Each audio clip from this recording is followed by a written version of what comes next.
दीपक जी, भोपाल से। राधे राधे। महाराज जी, भक्ति में साधना मतलब मंत्र जप ध्यान द्वारा कुंडलिनी शक्ति को, सभी चक्रों को, सभी शरीरों को साधते हुए मूलाधार से आगे, तो महाराज जी ऐसे आत्म साक्षात्कार होता है या केवल नाम जप से ही ये स्थिति हो जाती है? जो चाहे वो सब नाम जप से प्राप्त हो सकता है, जो चाहे वो नाम जप से प्राप्त हो सकता है। पर इतना तीव्र नाम जप हो, इतना जोर का नाम जप हो कि कुंडलिनी शक्ति में जाकर के आग पैदा कर दे, गर्मी पैदा कर दे, रात दिन भजन, वो फिर उत्थान करती है और ब्रह्मरंध्र तक पहुंच जाती है। अब जो जितना पहुंचा पाए उतनी क्षमता होती है, पर वो ऐसे नहीं होती कि वो श्वास प्रश्वास की गति से होती है। अधिक से अधिक श्वास नाम जप ऊपर, प्रश्वास नाम जप नीचे जपते हुए शांत गति, अल्पाहार, प्रपंच शून्य, परम पवित्र निरंतर नाम जप। अब जो चाहे वो प्राप्त हो जाएगा। ब्रह्म ज्ञान चाहे ब्रह्म ज्ञान प्राप्त हो जाएगा, भगवत प्रेम चाहे भगवत प्रेम प्राप्त हो जाएगा, योग की सिद्धियां चाहे तो योग की। हनुमान जी में कौन सी सिद्धि नहीं है, या कई ऐसे भक्त हैं उनमें कौन सी सिद्धि नहीं, पर उस कोटि का भजन होना चाहिए ना। आकाशचारी हो जाना, बहुत रूपों में हो जाना, बहुत दूर की बात सुन लेना, बहुत दूर की बात देख लेना, चट्टान में भी प्रवेश कर जाना, ये सब सिद्धियां प्राप्त हो जाती हैं। अगर इन सिद्धियों को प्राप्त करे तो भगवान का प्रेम प्राप्त नहीं होता। इसीलिए बहुत बड़े बड़े महापुरुषों में कोई सिद्धि नहीं देखी जाती, केवल प्रेम देखा जाता है। वो प्रेम हृदय में जागृत कर लिए। कुछ ऐसे महापुरुष होते हैं जो सिद्धियों तक पहुंच पाते हैं, प्रेम तक नहीं पहुंच पाते हैं। तो सिद्धियां ब्रह्मलोक तक ले जाती हैं, भगवत धाम नहीं। भगवत धाम तो प्रेमी जन पहुंचते हैं। महाराज जी, आपने पूर्व में योग साधन ये सारे किए हैं महाराज जी। महाराज जी, कुंडलिनी जब जागृत होती है तो कैसा अनुभव? अरे आकाश पाताल एक हो जाता है।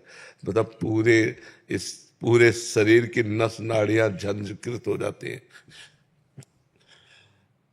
मतलब जब उत्थान करती है तो एक एक बीता शरीर उठ जाता है आसन से, पद्मासन लगाए बैठे आसन से उठ जाता है पूरे शरीर की झन। मतलब आपको देख के लगेगा इनको प्रेत आ गया है क्या। आग पैदा हो जाती है, आग पैदा हो जाती है, और क्या। ऐसे परमार्थ की हर स्थितियां जागृत हो जाती हैं।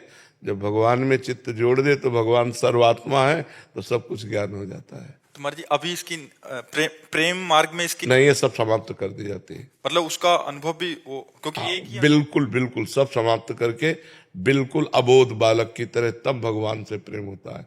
हे नाथ, मैं किसी योग्य नहीं हूँ, ये बात आनी चाहिए। अयोग्यता आ जाती है। हाँ, अंदर से उसका बिल्कुल, ऐसा, हाँ, मतलब वो तो परम योग्य है, पर हाँ, अयोग्यता का हाँ, अनुभव होता है उसका। बिल्कुल बिल्कुल। एक बार एक संत बड़े सिद्ध योगी थे, तो एक संत अपने शिष्यों के साथ भगवत भक्त नाव में बैठ रहे थे। तो वो अपनी रौब दिखाने के लिए खड़ाऊ पहने हुए गंगा जी में ऐसे, और जब नाव आगे बढ़ी तो वो खड़ाऊ से ऐसे चल के बोले, क्या तुम्हारी साधना है, नाव में बैठ कर जाते हो। वो कुछ नहीं बोले। गंगा पार हो गए।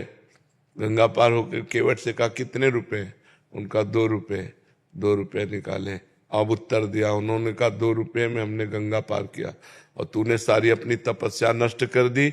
जिन गंगा जी को भगवान शंकर अपने मस्तक पर धारण करते, उन पर पादुका से जल स्तंभन करके तू चला, सारी तेरी तपस्या 2 रुपये की। जो कार्य हमारा 2 रुपये में निपट गया, तेरा सारी तपस्या नष्ट हो गई। तो जो योग की सिद्धियां, उनमें अहम भी रहता है। मैं ऐसा, मैं और भगवान का दास अहम शून्य होता है। हनुमान जी को अपनी शक्ति का ज्ञान नहीं था, जामवंत जी ने कराया। का चुप साधि रहा बलवाना, पवन तनय बल पवन समाना, का चुप साधि रहा बल। तो एकदम तब उन्होंने कहा, बताओ लंका को उठाकर समुद्र में बोर दूं, क्या करूं। तो उनका बस आपको इतना करना है, समुद्र पार करके जाओ और सीता जी की खबर लेकर रघुनाथ जी को सीता जी की बात बताओ, सीता जी को रघुनाथ जी की बात बताओ। भाई इतना करना है। तो योग में सब सिद्धियां होती है। परमात्मा योग में चित्त को जोड़े तो ये नाम योग है। नाम योग से तेसाम सतत युक्ता नाम भजताम प्रीतिपूर्वकम ददामि बुद्धि योगम तम ये न माम उपयांति ते। भगवान कहते हैं जो निरंतर मेरा भजन करता है उसकी बुद्धि को योग मैं प्रदान करता हूँ, तो सब जागृत हो जाती जाए। कुंडलनी सठ चक्र भेदन स्थूल सूक्ष्म कारण सबका ज्ञान तत्वबोध सब हो जाता है। भगवान का भक्त कोई अज्ञानी थोड़ी होता है। वो जो द्वैत और अद्वैत साधना में क्या आप किस में चल रहे हैं? आपको प्रवचन करना है क्या द्वैत अद्वैत का पूरा ज्ञान प्राप्त करके? तो आप चल किस में रहे? द्वैत साधना ही। द्वैत साधना, भगवान की भक्ति। जी, भक्ति। हाँ, मैं दास हूँ, प्रभु मेरे स्वामी हैं, तो इसमें खूब भजन करो, क्या परेशानी। भगवान की लीला गुण बाद में सब एक ही बचता है, दो नहीं रह जाता, बाद में एक ही बचता है। पूरा संसार खोजा और जब मिला तो खोजने वाला नहीं। जब जिसको खोज रहे थे वो मिला तब खोजने वाला नहीं। ब्रह्म नहीं, माया नहीं, नहीं जीव नहीं काल, अपनी ही सुधि ना रही, एक रहे नंदलाल। भक्ति का जो परिणाम है वो इष्टाकार वृत्ति है। अपना अस्तित्व खो जाना, अपने इष्ट देव में तन्मय हो जाना। मेरे तो गिरधर गोपाल दूसरो न कोई, अपने प्रीतम में पूर्ण रूप से तन्मय हो जाना, अपनी भी सुधि विसार देना। ज्ञानी सबकी सुधि विसार कर मैं में स्थित हो जाता है, भक्त मैं की सुधि विसार कर प्रभु में स्थित हो जाता है। रहता एक ही है दोनों में, एक के सिवा दूसरा कोई नहीं रहता। समझ पा रहे हैं? अब इस कोटि की भक्ति पहले हो। अहम ब्रह्मास्मि शिवोहम, ये स्थिति बाद में, सबसे बाद में पहुंचती है। ज्ञान भक्ति में नहीं, भक्ति में नहीं पहुंचे। भक्ति में बताया, अभी समझ नहीं पाए। ब्रह्म नहीं, माया नहीं, जीव नहीं, नहीं काल, अपनी ही सुधि ना रही, एक रहे नंदलाल। कान भय प्राण में, प्राण भय कान में, ही में न जान परे कान है कि प्राण। यहाँ भी भगवान, बाहर भी भगवान, मन भी भगवान, बुद्धि भी भगवान, चित्त भी भगवान, अहम भी भगवान। वहां मैं ब्रह्म की सत्ता नहीं, मैं ब्रह्म की सत्ता ज्ञान में आती है। और भक्त का मैं का विस्मरण होकर के केवल कृष्ण में, केवल राम में। समझ रहे? जड़ चेतन जग जीव जत सकल राम में जाने। गोस्वामी तुलसीदास जी कह रहे हैं, यहाँ राम, सामने राम, चराचर जगत में राम। ऐसा भक्त को अनुभव होता है। ज्ञानी को चराचर जगत ब्रह्म स्वरूप मेरा ही स्वरूप है और मैं ब्रह्म हूँ, स्वयं ब्रह्म मैं हूँ, ऐसा अनुभव होता है ज्ञानी। वो भी सत्य मार्ग है, अलग अलग मार्ग से वहाँ भगवान का अनुभव होता है। अनिल जी हिसार से। राधे राधे महाराज। राधे राधे महाराज जी, आपके चरणों में कोटि कोटि प्रणाम। महाराज जी, आपने बताया कि एक गुरु अपने शिष्य का दुख दर्द या कोई भी रोग बीमारी का हरण करके उसे बिना बताए, बिना पता चले उसके ऊपर, लेकिन ऐसे शिष्य का, सब शिष्यों का नहीं। जो शिष्य भगवत प्राप्ति के लिए तन्मय है और उसकी भगवत प्राप्ति में वो प्रारब्ध बाधा देने जा रहा है, अब वो समर्थ गुरु उसकी प्रारब्ध को या तो नष्ट कर देगा या अपने शरीर में ले लेगा, क्योंकि वो भगवत प्राप्ति करने जाए। ऐसे विषयी पुरुषों के नहीं कि कंठी बंधवा ली, नाम मात्र के शिष्य बने और विषयों का सेवन कर रहे हैं, ऐसों का नहीं। जो भगवत प्राप्ति का लक्ष्य, हाँ, ऐसे शिष्यों का जो भगवत प्राप्ति का प्रयत्न पूर्ण कर रहे हैं, अब प्रारब्ध आकर बाधा डालना चाहता है तो फिर उसको अपहरण कर लेते हैं और उसको भगवत प्राप्ति में पहुंचा देते हैं। महाराज जी, क्या ऐसे ही हम निरंतर नाम जप भजन करें तो क्या नाम जप के बल से हम अपने भजन को गुरु को समर्पित करके उनकी पीड़ा और रोग को अपने ऊपर ले सकते हैं? नहीं, क्योंकि गुरु समर्थ है और तुम समर्थ नहीं हो। समझ रहे हो? तुम गिर जाओगे, तुम नाम जप छोड़ दोगे। महाराज इतनी शक्ति क्या हमारे अंदर भी आ सकती है नाम जप करें तो? बचपन से लगते तो लग जा सकते थे। मन को उपांशु जप से मानसिक में उपांशु जप अधिक से अधिक करते रहो, स्वाभाविक मानसिक पहुंच जाता है। जब हम वाचिक बहुत समय तक करते हैं तो उपांशु में आ जाता है। और उपांशु का मतलब यह है कि हम जप कर रहे हैं, ऐसा नहीं होता। वो रफ्तार बन जाती है, जवान का अभ्यास बन जाता है। और जब जवान का अभ्यास बन जाता है तब परम शांत मन पकड़ लेता है, और मन पकड़ लिया तो फिर बस ऐसे होता है। मन में महाराज जी हर टाइम नाम का ध्यान रहे। हाँ हाँ, लेकिन लिखे नहीं, आगे लिखा नहीं। कोई बात नहीं, कोई बात नहीं। हाँ, कोई बात नहीं है। वो लिखना तो एक और ध्यान पूर्वक हो गया। निष्काम, सतत, प्रीतिपूर्वक किया हुआ जब बहुत जल्दी भगवत प्राप्ति करा देता है। निष्काम सतत प्रीतिपूर्वक किया हुआ जब बहुत जल्दी भगवत प्राप्ति करा देता है, उसे ही पातंजलि जी संस्कृत में कह रहे हैं, सातु दीर्घकाल निरंतर सत्कार सेवितो दृढ़ भूमि। जो निरंतर दीर्घकाल तक आदर सहित नाम जप करता है उस दृढ़ भूमि अर्थात वो भगवत स्वरूप हो जाता है, उसका अभ्यास दृढ़ हो जाता है, स्वतः भजन होने लगता है। Brigadier R M. शर्मा जी। महाराज जी राधे राधे। राधे राधे महाराज जी। आदरणीय महाराज जी, आपके चरणों में कोटि कोटि प्रणाम।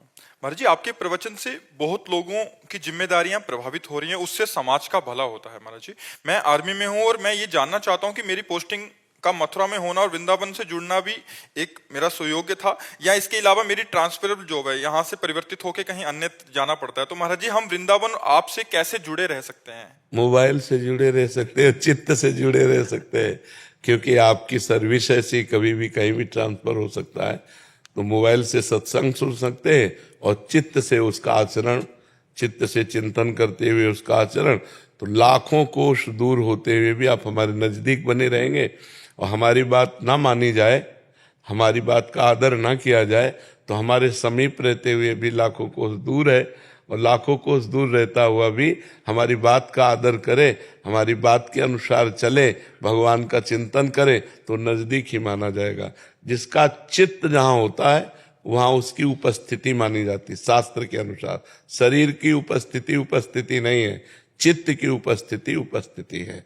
शरीर कहीं दूर देश में है और चित्त जहाँ उपस्थित है वही माना है। जैसे आपका शरीर वृंदावन में और चित्त कलकत्ता में, तो आपकी उपस्थिति कलकत्ता में शास्त्र के अनुसार मानी जाएगी। व्यवहार में तो यही कि आप वृंदावन वास करते हैं, और आपका शरीर कलकत्ता में और चित्त वृंदावन में, तो आपकी उपस्थिति वृंदावन में मानी जाएगी। चित्त की उपस्थिति को ही वास्तविक उपस्थिति माना गया है। शरीर तो जड़ वस्तु है, अगर ये कहीं दूसरी जगह तैनात है तो मन आपका वृंदावन में, मथुरा में, मन आपका ठाकुर जी में, मन आपका संत समागम में, तो आप नजदीक ही माने जाओगे। खुशी त्यागी जी, सोनीपत से। श्री हरिवंश महाराज जी, आपके चरणों में कोटि कोटि प्रणाम। महाराज जी, भागवती का अनुभूति केवल कुछ क्षण के लिए ही महसूस क्यों होती है? वो अनुभूति ही नहीं जो कुछ समय के लिए होती हो। किसका प्रश्न है? नहीं, वो अनुभूति नहीं है। अनुभूति वो होती है भागवतिक, एक बार अनुभूति हुई वो उसी में तन्मय हो गया, दोबारा थोड़ी इसकी अनुभूति होती है।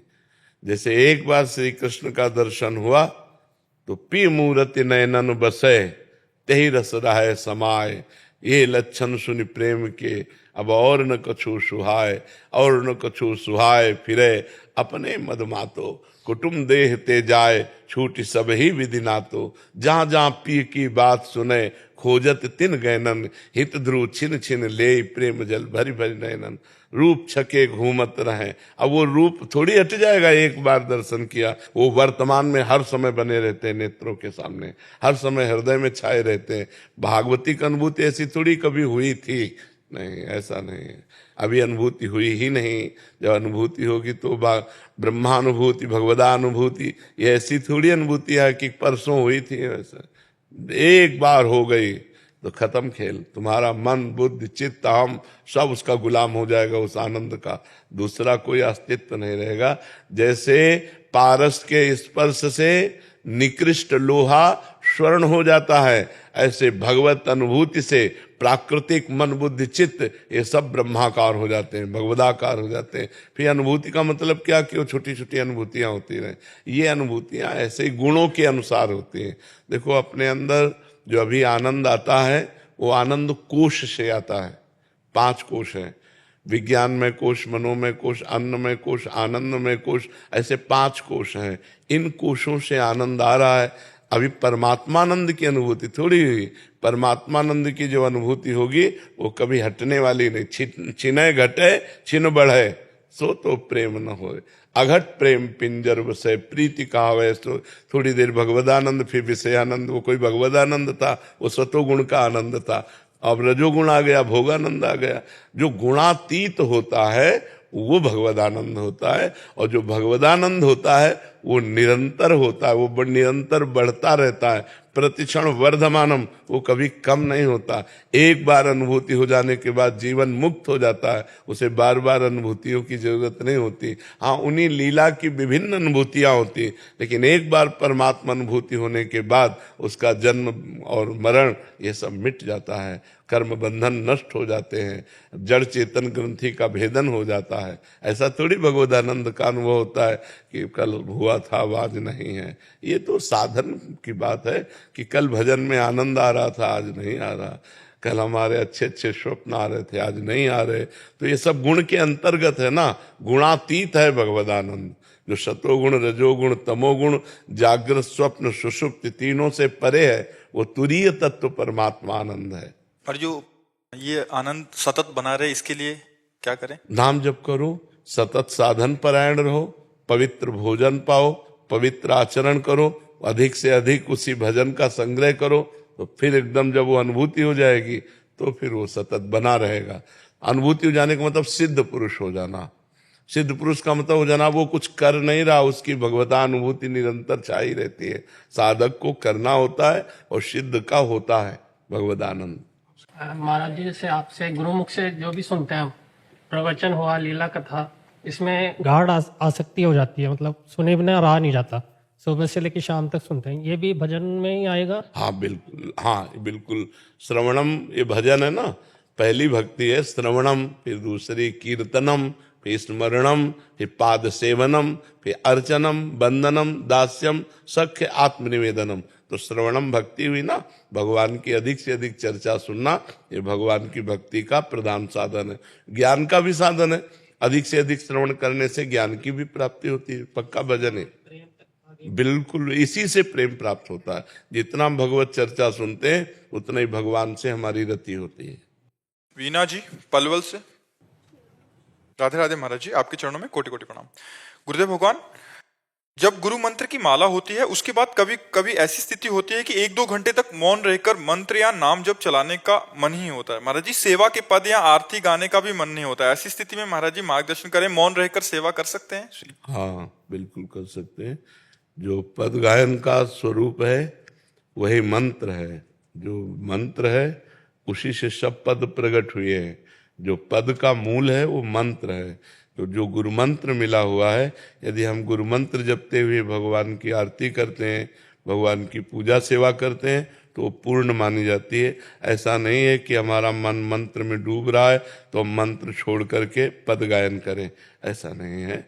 अगर हमारे मन में ऐसा आ रहा है कि हम गायन करें तो जरूर गायन करना चाहिए, लेकिन यदि वो डूब रहा है मंत्र में तो वो पूर्ण है। मंत्र ही जैसे राम नाम ही समस्त रामचरितमानस है, पूरा भगवान का पावन चरित्र भगवान के नाम में छुपा हुआ है।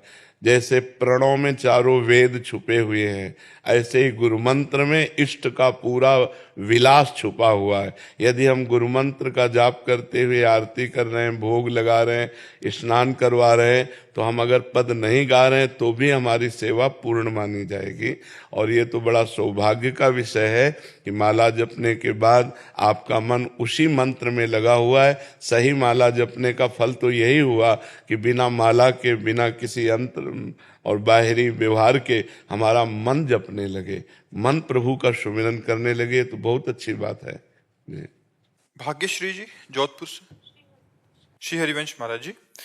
महाराज जी, हम हर कार्य को प्रभु को समर्पित करते हुए नाम जप करते हैं। हमें मुक्ति या दर्शन की चाहना नहीं है, परंतु हम ऐसा क्या करें जिससे हम अपने प्रभु के प्रेम विरह को इतना बढ़ा दें कि हर समय आंखों से अश्रु बहते रहें? बस यही करते रहो। जो तदर्पिता अखिलाचारिता तद स्मरणेन परम व्याकुल थे।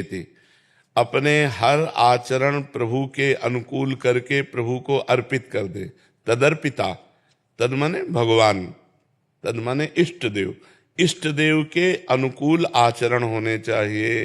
प्रतिकूलस्य विसर्जनम, जो भगवान के प्रतिकूल अर्थात जिसमें शास्त्र आज्ञा करता है कि करो वो भगवान के अनुकूल है, और जिसे शास्त्र कहता ना करो वो भगवान के प्रतिकूल है। तो शास्त्र निषिद्ध आचरण ना करे, शास्त्र विधान से आचरण करता हुआ उन कर्मों को भगवान को समर्पित करके हर समय जो नाम जप करता रहता है वो जो चाहे प्राप्त हो जाएगा। यही करते रहो निष्काम भाव से, तो अपने आप प्रेम प्रकट हो जाएगा। और जब प्रेम प्रकट हो जाएगा तो गदगद सुर नैना सजल दंपति रस रहे भीन, ईगत वृंदा विपिन में फिरे प्रेम तनलीन। नेत्रों में आंसू हैं, हृदय में प्रभु का ध्यान है, प्रतिपल रोमांच होते हुए पुलकित स्मरण है। इससे बढ़िया जीवन और क्या हो सकता है? परम पवित्र जीवन। सतरति सतरति सालोकांतारयति, वो स्वयं तर जाता है, स्वयं तर जाता है, लोगों को तार देता है, जिसकी ऐसी स्थिति होती है। आदित्य कुमार मिश्रा जी, गोकर्ण नाम। श्री हरिवंश। महाराज जी, जब भी हम कोई धर्म का कार्य शुरू करते हैं जो धर्म को बढ़ावा देने वाला होता है, तो भगवान हमारी परीक्षा या मुश्किल क्यों खड़ी कर देते हैं महाराज जी? ऐसा नहीं है, तुम्हारी मान्यता है। धर्म का कार्य है ही अधर्म से लड़ते हुए जाना। धर्म का कार्य केवल ऐसा थोड़ी कि खाली रास्ता है। तुम उसको कहते हो समस्या, समस्या नहीं, वो रास्ता ही ऐसा है। धर्म के रास्ते पे जब चला जाता है तो अधर्म के रोड़े पड़े होते हैं, उनको हटाते हुए जाना पड़ेगा, वही मुश्किल है। तो इसीलिए लोग अधर्म का मार्ग सहज में चल रहे, धर्म का मार्ग ऐसे है, अधर्म का मार्ग ऐसे है। नीचे उतरने में कोई परेशानी नहीं, ऊपर चढ़ने में परेशानी है। तो धर्मात्मा तो वही जो परेशानियों को रौंदता हुआ बढ़ जाए। धर्मात्मा का मतलब थोड़ी है कि फूलों पे चलना है। धर्म तो कठोरता पूर्वक अपने को, चाहे दुख मिले, सुख मिले, निंदा मिले, अपमान मिले, स्तुति मिले, जैसी भी परिस्थिति हो, मैं धर्म से नहीं दूं। देखो, धर्म का पालन करने के लिए महाराज युधिष्ठिर को 12 वर्ष का वनवास, 1 वर्ष का अज्ञातवास, कितना कष्ट सहना पड़ा, क्योंकि धर्म का मार्ग है ही अधर्म से लड़ते हुए जाना। और अधर्म कष्ट पहुंचाएगा और वो उसे सहता हुआ बढ़ेगा, तभी तो धर्म कहा जाता है। तो इसमें परेशानी क्या है? महाराज जी, निरंतर परेशानियां आती ही जाती हैं। नहीं तो निरंतर संसार परेशानीमय है, दुखालयम अशाश्वतम। मान लो शरीर है, ये 2 कर्मों से बना है, पाप और पुण्य। तो पाप का जब फल आएगा तो दुख आएगा, और जब पुण्य का फल आएगा तो सुख आएगा।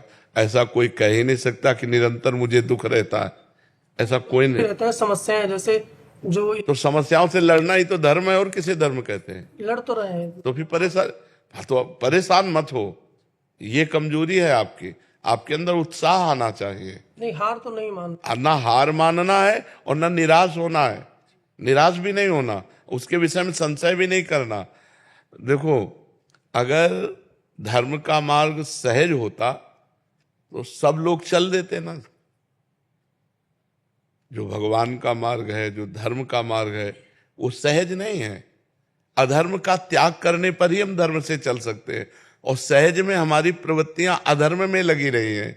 इसलिए जब जब हम धर्म की तरफ कदम उठाते हैं तो एक कठिनाई, एक परेशानी, एक समस्या, किसी का सपोर्ट ना मिलना, जिसको सपोर्ट दो वो भी आपका विरोध करे, ऐसा मार्ग है ये।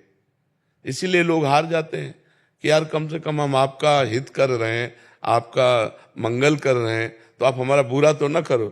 थैंक यू न बोलो तो बुरा भी तो न करो। लेकिन ऐसा नहीं, वो बुरा करेगा और फिर आपको धर्म में चलना, तभी तो धर्मात्मा हो। तभी तो कहा जाता वाह कि आपने उसको उठाया और वो उठकर आपको गिराने की चेष्टा कर रहा है, फिर भी आप उसका बुरा नहीं कर रहे और संभल कर चल रहे, तभी आप धर्मात्मा कहे जाएंगे। इसलिए धैर्य पूर्वक चलो, और ये धैर्य है भगवान नाम। जितना नाम जप करोगे उतने आप धर्मात्मा पुरुष बनोगे। महात्मा धर्मात्मा वही होता है जो भगवान से जुड़ा रहता है। जो भगवान से नहीं जुड़ेगा वो धर्म में नहीं चल पाएगा, वो भगवत मार्ग में नहीं चल पाएगा, क्योंकि इसमें बहुत बड़ी हिम्मत चाहिए ना, बहुत सहनशीलता चाहिए। ये कोई हंसी खेल का मार्ग तो है नहीं। पक्का समझो, धर्म का मार्ग ऐसा है कि एक आदमी गिर रहा है, आप उठा रहे हो और वो उठ के खड़ा होकर आपको ही पीटेगा, और आपको चुपचाप सह करके उसको पीटना नहीं है, क्योंकि पक्का विश्वास रखना मेरी गलती नहीं है, मैंने इस गिरे हुए को उठाया है, अभी अपने स्वभाववश मुझे पीट रहा है, इसलिए इसको भी नहीं पीटना है और मुझे निकल जाना है। ये बहुत बड़ी बात है, ये बहुत बड़ी बात। तभी तो उसकी जय बोली जाती है, ऐसे थोड़ी जय बोली, धर्मात्माओं की जय बोली जाती है। समझ पा रहे ना आप जी? निक्कू शर्मा जी, गोवर्धन। श्री हरि महाराज जी आपके चरणों में कोटि कोटि प्रणाम। महाराज जी हम जिन शिव विग्रह की वर्तमान में सेवा कर रहे हैं, क्योंकि गुरुदेव भगवान कुछ समय में हमको कुटिया परिवर्तित करनी है, अगर किन्हीं कारणों से सेवित युगल विग्रह को नई कुटिया में नहीं ले जा पाते हैं तो क्या हम नए विग्रह स्थापित करने चाहिए, क्योंकि कोई अपराध ना बने। आप तो उन श्री विग्रह की कोई सेवा करेगा? परिवार के और जने उनकी भी आसक्ति उन्हीं में है। हाँ, तो कर सकते हैं, फिर कर सकते हैं। उनकी सेवा होनी चाहिए पूर्व विग्रह की, तो नवीन विग्रह स्थापित करके आप अलग सेवा विराजमान कर लो, उसमें कोई परेशानी नहीं, बिल्कुल। हरनीत कौर जी। राधे राधे। राधे राधे महाराज जी। महाराज जी हर एक मनुष्य का जीवन का उद्देश्य अलग अलग है, हमें कैसे मालूम होगा, भगवान से जवाब कैसे प्राप्त होता है महाराज जी? हर मनुष्य का एक ही उद्देश्य है, भगवान की प्राप्ति करना। वो जो अलग अलग उद्देश्य बनाए हुए व्यर्थ के उद्देश्य है। साधन धाम मोक्ष कर द्वारा, पाए न जे परलोक संभारा। हमारा मनुष्य जन्म परलोक संभालने के लिए, मोक्ष प्राप्ति के लिए, भगवत प्राप्ति के लिए। इन भोगों का उद्देश्य कोई उद्देश्य है? हमको वो उद्देश्य बताओ जो मरने के बाद टिकाऊ हो। तुम चाहे कलेक्टर बने हो, चाहे तुम सांसद बने हो, मरने के बाद न कलेक्टर रहोगे न सांसद रहोगे, तुम्हारा शरीर नष्ट हो जाएगा, तुम्हारा पद नष्ट हो जाएगा, तुम्हारा पढ़ा लिखा सब नष्ट हो जाएगा, तुम्हारा कमाया धरा बैंक का सब नष्ट हो जाएगा। तुम्हारा किस काम, क्या उद्देश्य रहा? ये कोई उद्देश्य रहा? जो 60, 70, 80 वर्ष में जिसका नाश हो जाए वो हमारा उद्देश्य है। उद्देश्य वो होना चाहिए जो अनंत काल तक बना रहे, वो है भगवान, वो है भगवत प्राप्ति। ये जीने के उद्देश्य हैं, लेकिन जीने का उद्देश्य क्या है? जितने उद्देश्य हैं ये जीने के उद्देश्य हैं। रुपया कमाना, पद प्रतिष्ठा, ये सब जीने के उद्देश्य। लेकिन जीवन जीते किसके लिए है? किसके लिए? अगर भगवान उत्तर में नहीं है कि जीने का उद्देश्य भगवान, तो उसका उद्देश्य नहीं है। वो कोई उद्देश्य है जो कुछ दिनों बाद नष्ट हो जाए? उद्देश्य तो वो जो शाश्वत हो, और शाश्वत है श्री भगवान। समझ पा रहे हो? सबका उद्देश्य शाश्वत होना चाहिए। तो यहाँ शाश्वत तो कुछ है नहीं, यहाँ तो सब विनाशी है। आज है कल नष्ट हो जाएगा। तो हमें चाहिए हम इसी जन्म में परलोक संभाल लें, शाश्वत सच्चिदानंद भगवान की प्राप्ति कर लें। ऋचा सक्सेना जी, लखनऊ। जय सीताराम गुरुदेव। जय सीताराम महाराज जी आपके चरणों में कोटि कोटि प्रणाम। गुरुदेव आपके कथनानुसार मैं कार्य को करते नाम जप करती रहती हूँ, परंतु घरेलू कार्य एवं ऑफिस के कार्यों में अत्यधिक व्यस्तता होने के कारण मैं गुरु प्रदत्त मंत्र का माला के द्वारा नाम नहीं जप। तो महाराज जी मैं क्या स्वच्छ अवस्था में मंदिर की सेवा या रसोई बनाते समय गुरु प्रदत्त मंत्र जप किया? जरूर जरूर जरूर कर लेना चाहिए। गुरु मंत्र चलते फिरते उठते बैठते भी पवित्र अवस्था में किया जा सकता है। केवल अपवित्र दशा में, जैसे शौचालय के अपवित्र वस्त्र हैं, अपवित्र दशा में गुरु मंत्र उच्चारण नहीं करना चाहिए। उस समय नाम जप करना चाहिए। शेष समय सब समय गुरु मंत्र जप सकते हैं जब आप पवित्र हैं। तनिष जी अम्बाला से। श्री हरिवंश। श्री हरिवंश महाराज जी। महाराज जी 2 महीने से साधन भजन बहुत विघ्न हो रहा है महाराज जी। ब्रह्म मुहूर्त में जो ध्यान करते थे उसमें भी अब नींद आती है, नाम जब कम सा हो गया। आपने जो तरीका बताया था कि एकांत में सभी संतों का ध्यान करके क्षमा भी मांग ली, किंतु फिर भी वही स्थिति है। वैसे महाराज जी कोई अपराध तो नहीं बना पड़ी? कोई हो सकता है कोई अपराध ना बना हो, लेकिन अब जैसे जैसे जवानी का स्वरूप आएगा वैसे वैसे काम, क्रोध, लोभ, मोह, मद, मत्सर, प्रमाद, नींद, ये सब पर इसमें लड़ा जाता है। अब जैसे हम ब्रह्म मुहूर्त में भगवान का चिंतन कर रहे हैं, हमें नींद आ रही, हम खड़े होकर चिंतन कर रहे हैं। अब तुम तो मतलब गृहस्थ आश्रम में जाना है इसलिए तुम नहीं लगा के पद्मासन सिद्धासन बैठो, नींद आ जाए तो बताओ, पसीना पसीना हो जाओगे। नींद की तो बात ही क्या है। कभी पद्मासन लगाया है? 48 मिनट के बाद की अनुभूति बताओ। 2 घड़ी कहते हैं 48 मिनट। कभी 48 मिनट पद्मासन लगा के देखो, घड़ी से सामने घड़ी रख लो, और 48 मिनट के बाद फिर हमें बताओ पद्मासन में कभी नींद आता है? कभी कोई बताओ। पद्मासन लगा के बैठ जाओ, नींद आ जाए तो हमें बता देना। तो नींद आए तो मान लो आप लोग नहीं पद्मासन लगाओ तो खड़े हो जाओ, टहलने लगो माला लेकर। नींद को नींद का टाइम दो। हम कहते हैं 6 घंटे टाइम दो नींद को। 24 घंटे में एक हिस्सा नींद को दे दो। 6 को 24, एक हिस्सा नींद, 6 घंटे नींद के लिए पर्याप्त है। इसके आगे तो प्रमाद स्थिति में समय नष्ट करना है।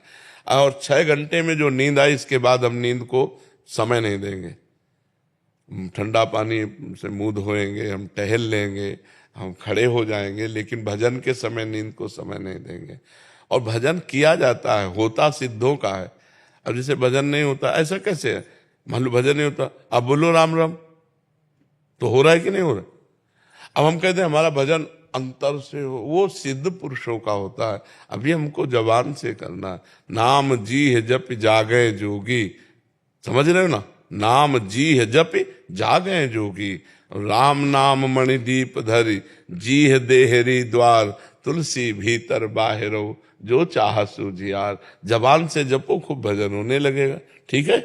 भोजन शुद्ध करो, पिज्जा बर्गर से बचो। ये जो बाजारू भोजन है, ये बाजारू भोजन स्वास्थ्य के लिए हानिकारक है और बुद्धि को पतित करने वाला है, नहीं खाना चाहिए। क्योंकि जैसे बढ़िया गरम गरम कचौड़ी निकल रही चटनी के साथ, अच्छी लगेगी, पर उसका तेल कब का है, कैसा है, कौन सा तेल है, कौन सा घी है, कैसा। हमें लगता है भजन करने वाले अगर ऐसे कचौड़ी पकौड़ी पिज्जा बर्गर ये सब पाएंगे तो कैसे? अरे चुपचाप मूंग की दाल रोटी, घिया की सब्जी, परवल की सब्जी ऐसे पाओ साधारण, तो अभी देखो सत्वगुण आ जाएगा, सत्वगुण में भजन होगा। इधर उधर की चीजें तो बिल्कुल नहीं ठीक है। और आजकल बच्चे ज्यादा यही पसंद करते हैं, तो मतलब नूडल और वो चाउमीन, क्या कहना, मानो परम पद मिल गया। तो ये चीजें, अच्छा हम देहात में पैदा हुए तो जिंदगी में इनके नाम ही नहीं सुना था। तो रोटी दाल सब्जी, मीठा में जैसे पेड़ा है, गुलाब जामुन है। अपने लोग तो, अरे देसी घी महकता हुआ गाय का छुपरो रोटी में और बढ़िया सब्जी से पाओ, ये ईजा पीजा है सब बेकार की चीज है। तो खान पान भी सुधारो, तभी भजन में रुचि होगी। ठीक है? अभी हम यहाँ 2 साल करके जा रहे हैं अभी पोस्टिंग दिल्ली, तो बहुत अच्छा रहा आपके मार्गदर्शन से। जो भी अभी 50% फॉलो करते हैं, 100% कर देंगे जैसे आप देख रहे हैं।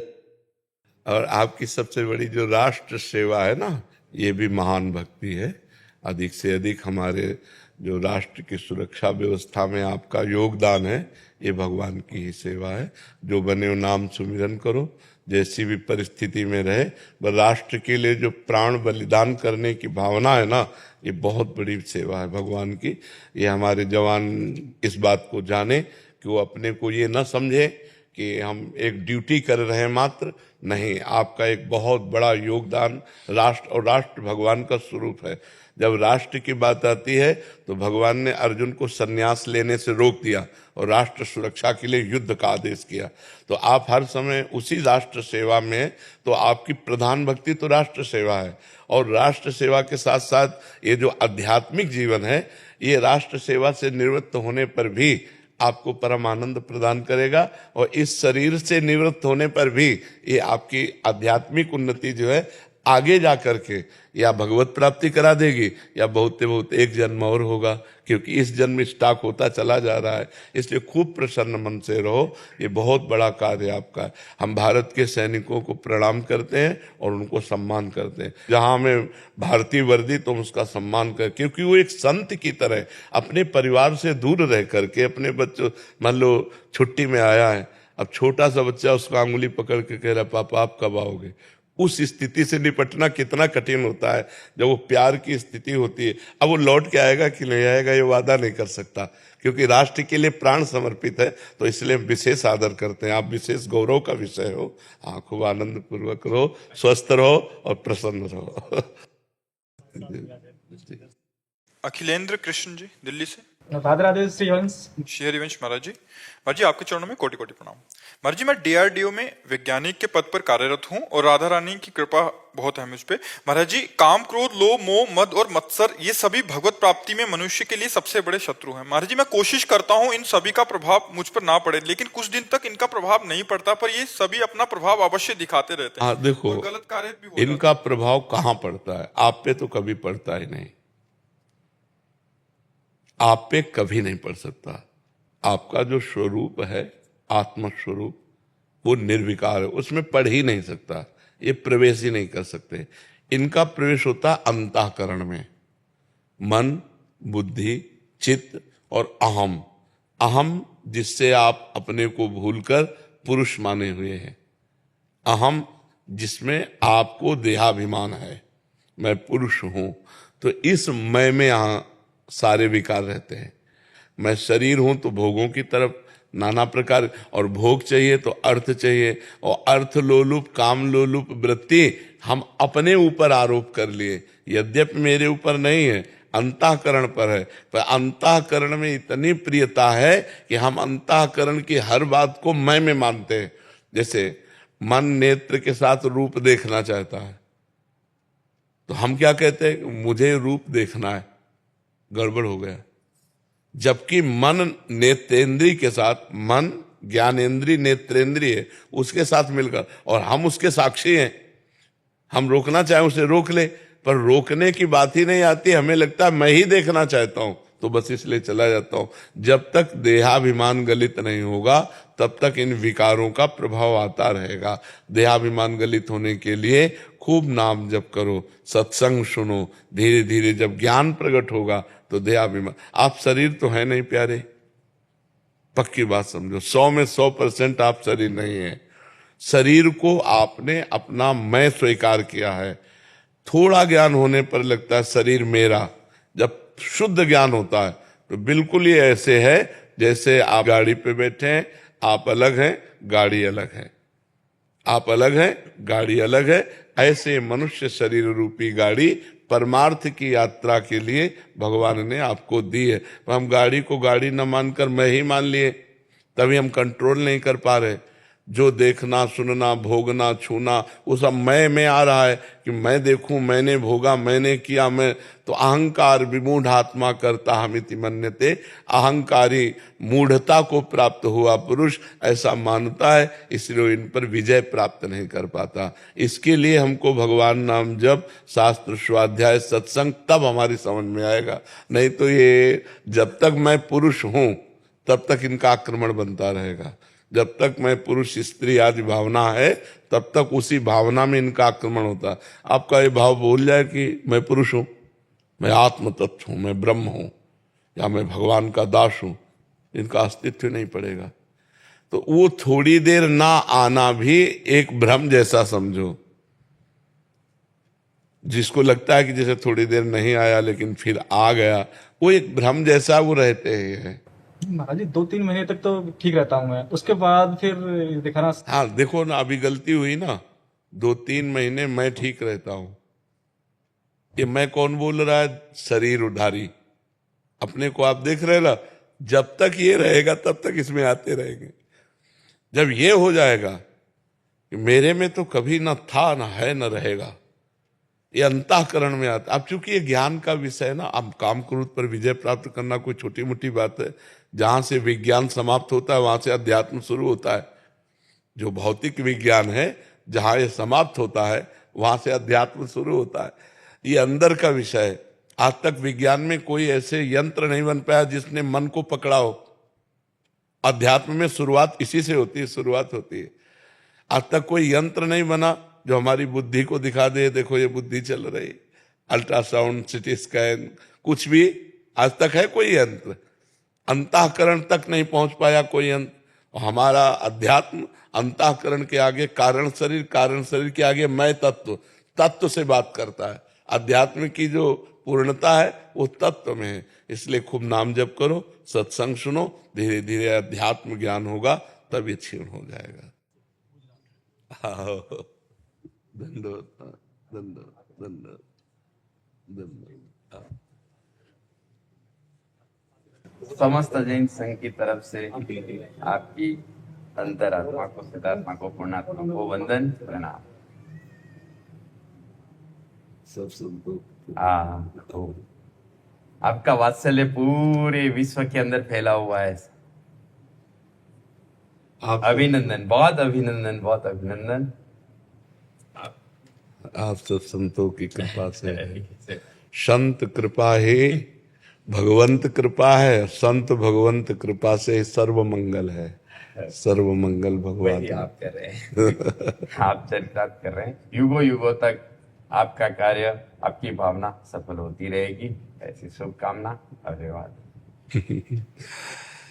बहुत सुख मिला दर्शन से, बहुत सुख मिला। आपके दर्शन करके अंतर प्रसन्न हो गया। अब हमारी कैलाश यात्रा, मानसरोवर यात्रा सफल हो जाएगी। यहाँ से आपके दर्शन करके कैलाश यात्रा की ओर जाएंगे। पैदल ही चलते हैं हम, तो आपको ध्यान नहीं। ये तो महान तप में जीवन है आपका, महान तप में जीवन। और ये तप ही स्वयं पवित्र करके सतरत सा लोकांतारयति, आप के चरण जहां पड़ते हैं वो सबको पावन करने वाले बन। तीर्थी कुर्वन्ति तीर्थानि, आप जैसे संत महापुरुषों के जहां चरण पड़ते हैं वही तीर्थ हो जाता है।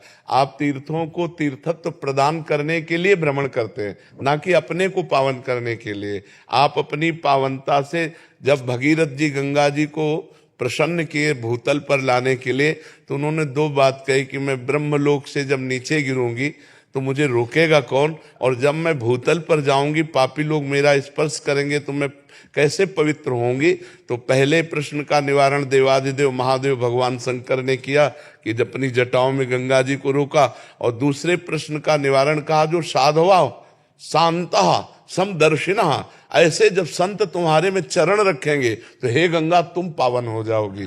तो तीर्थी कुर्वन्ति तीर्थानि, आप जैसे संत महापुरुष भूतल को पावन करते हुए विचरण करते हैं।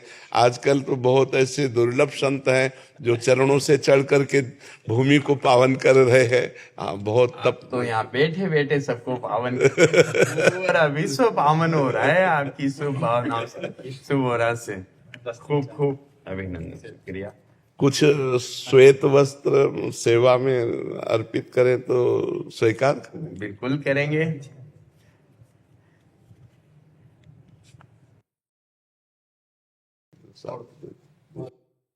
देव के हाथ में, हाँ।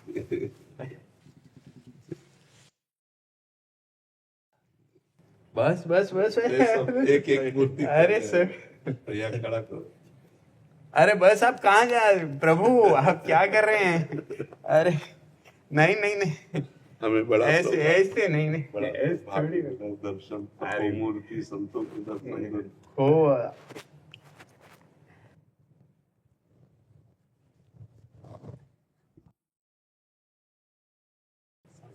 कृपा बनाए रखे आपकी शरण में। अरे नहीं नहीं,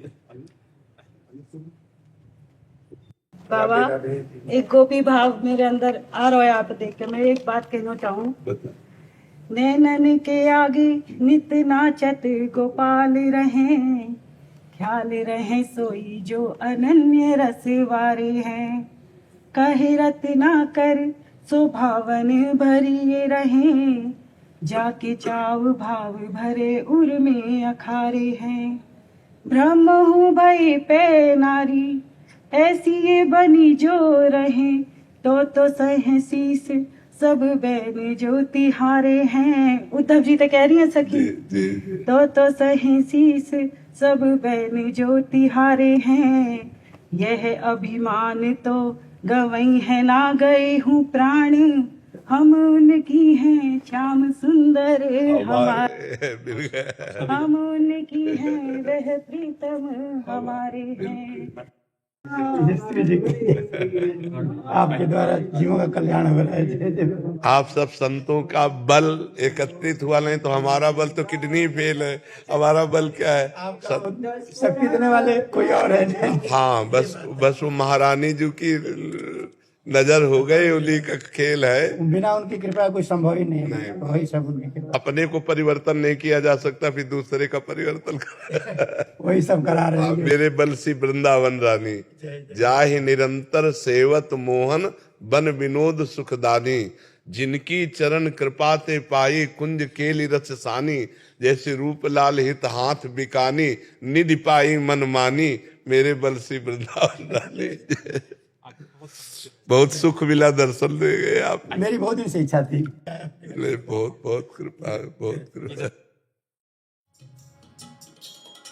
राधा राधा राधा